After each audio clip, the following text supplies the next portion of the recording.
Hi there, welcome back to 19 Considerations. What I wanted to look at today was something that I've been sort of thinking about and observing for the past few weeks. And it centres around a ritual in the UK that we have now, which is about 4 weeks old, which is the Thursday evening 8 p.m. standing outside and clapping or banging pots and pans for the NHS. So it struck me as a slightly odd thing to be doing, and it really smacked to me of religiosity, where rather than the religion being the traditional religions of the Church of England, the Catholic Church, Hinduism, Buddhism, Islam, Judaism, did I miss anyone out? I'm sorry if I did. We're really seeing the transition, and I think this has been going on for a while now, the transition of the state and statism as the dominant religion, particularly in most of continental Europe and the UK, and maybe other places in the world as well. And it really seemed very familiar. It reminded me of some paintings I've seen of religious festivals in ancient Rome, people standing outside, Saturnalia festivals and so on and so forth, banging cymbals and pots and pans and all that sort of thing.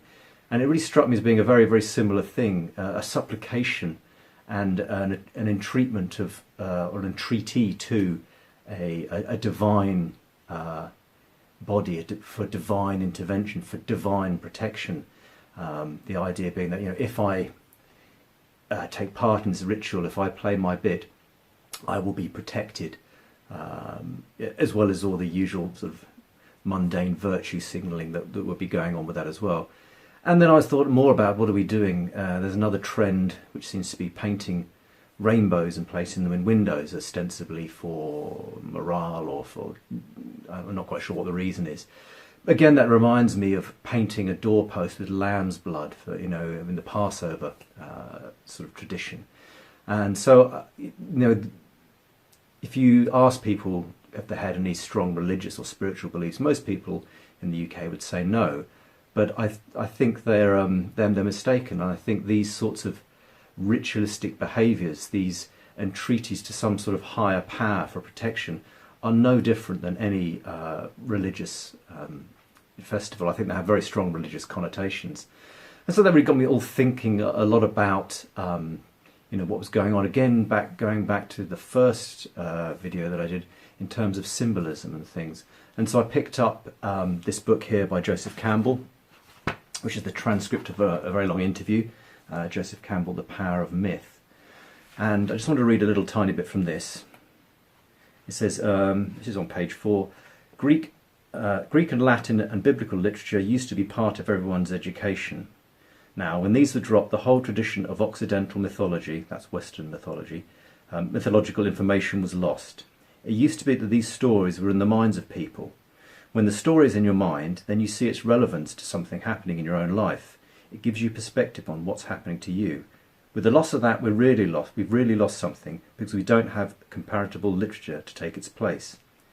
These bits of information from ancient times, which have to do with the themes which have supported human life, built civilizations and informed religions over the millennia, have to do with deep inner problems, inner mysteries, inner thresholds of passage. And if you don't know what the guide signs are along the way, you have to work it out yourself. So, with that in mind, and thinking of the broader picture and the response, the state's response to, or, if the state is God, God's decrees for our behaviour, the state's decrees for our approach to this based upon, some medical information, maybe some economic information, and in the UK certainly just a lot of throwing the spaghetti at the wall and seeing what sticks. I was thinking about, the sacrifice of the many to protect the few, not in any pejorative sense or terms, but just, that is what's going on.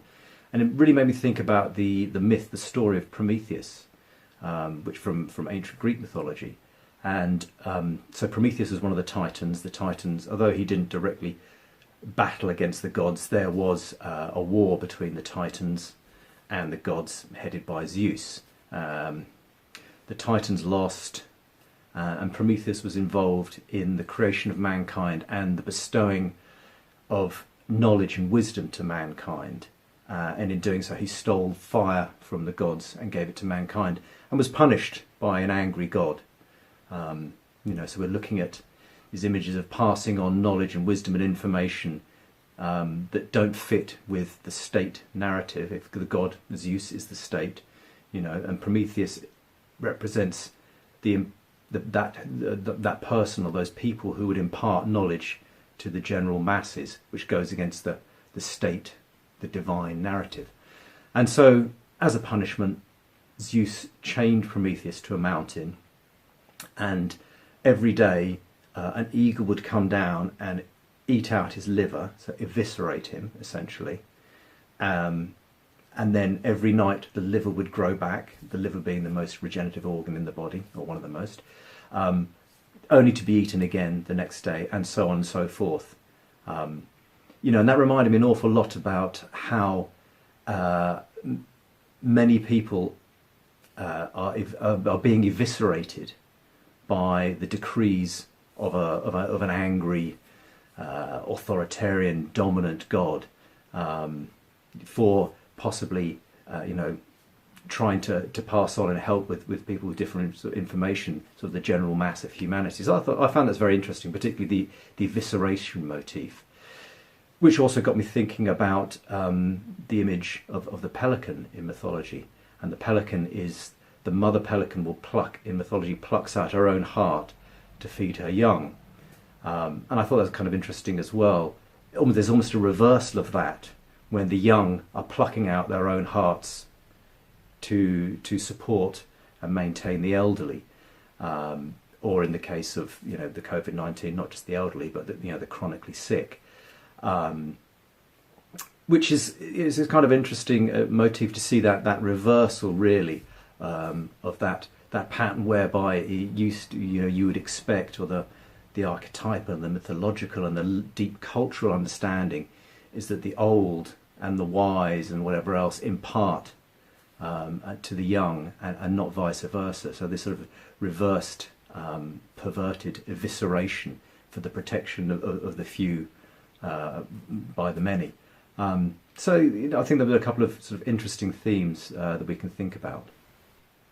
And then we need to think a little bit further, maybe, in terms of, again, the NHS. And I'll go to an article, I'll read a couple of excerpts from an article which was published today in Russia Today by Guy Birchall, which is kind of interesting, picks up on this sort of theme, but this idea of, the state as God, the state as religion, and the NHS being one of the gods or the avatars of that religious institution. And certainly in the UK, the NHS is, to criticise the NHS is something that doesn't get you a lot of popularity. But if we expand the criticism of the NHS to as I have done in previous videos, to really encompass, actually, it's a criticism of the current medical model. Then hopefully that will make it a little bit more fair game without upsetting too many people.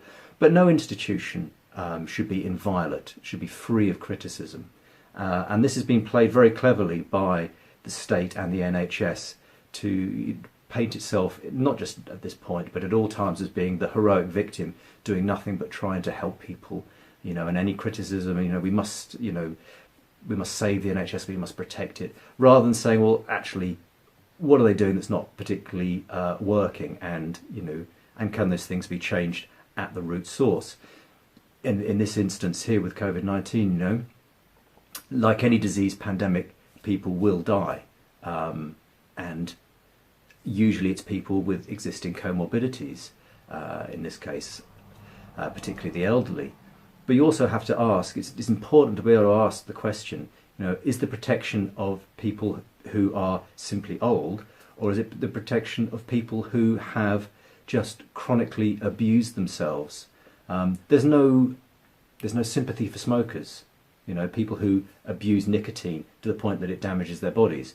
Now, if you abuse your body chronically and in multiple small areas throughout the course of your life, and you have a raft of existing comorbidities, even though you're not a smoker, are you any less guilty than the smoker who smokes 20, 40 cigarettes a day if you've been eating a diet that's poor, if you've not exercised, if you've not cared for yourself in one way or any way, shape or form? Should you be free of criticism? And in the same way that there's no will to protect smokers, so on and so forth, but there's these other comorbidities aren't seen as being the result of behaviours. These are things that just happen. I just got high blood pressure. I got diabetes. I got this. I got that. And in fact, 99% of the time is actually the behaviour that led to the problem. So are we protecting the chronically ill, or are we protecting the chronically irresponsible? Again, we come back to this opportunity to be able to change the way we do things, change the way we approach health and hygiene, and build a stronger, more robust system, rather than carrying on doing the same thing and then praying to the God of the NHS to save us if anything happens. I'm going to keep just absolutely abusing, my body throughout my life, but save me, NHS. And this is religiosity. This is religious style thinking. It's just packaged differently. So I just want to finish off by reading a couple of excerpts from this article which appeared in Russia today. Okay, police are now stopping people who dare to leave their homes, questioning them and handing out fines if they don't have good enough reason. And there's barely a murmur about the police state we find ourselves in. I like it's not a police state, but anyway. Sunbathing in the park is now looked upon as a reckless and criminal act, even though it helps to produce vitamin D, which is one of the main hormones responsible for a strong immune system. And even if police don't move you along, self-appointed Twitter commissars will photograph you and brand you a COVIDiot. Then there is the bizarre British trait of deifying the National Health Service. It's not an exaggeration to say that the NHS is the closest thing Britain has to a national religion. This was the case before the COVID-19 outbreak, but the pandemic has cemented the organisation as almost the sole object of universal veneration in the country. Every Thursday at 8 p.m, people dutifully line the streets of towns and cities to applaud our NHS. Every worker pays a tithe to it in the form of national insurance, and anyone who even remotely criticises it is immediately exonerated for blasphemy. We are even sacrificing our economy on the altar of this socialistic healthcare delivery system, as instructed to by the new Orwellian mantra of the nation: stay at home, protect the NHS, save lives. Lauding healthcare workers is obviously something we should do, particularly in a time such as this. But instead, Britain is praising the antiquated, inefficient system in which they work, in a way that has not been replicated in any other country. This may seem pedantic, but it is an important difference. The NHS is an arm of the state, and no part of government in a proper democracy should be immune to criticism or adored with such blind faith. And I think that puts it far more succinctly than I probably did in the rambling previous 10 minutes. But these are important things to think about. This idea that an institution, a state, is inviolate, is not capable of criticism. There's no momentum to try and change the way they do anything. It's just business as usual. And if that's allowed to continue, then we'll get what we have now and more so. So anyway, I hope these are some interesting considerations, and I will see you next time. Okay, take care.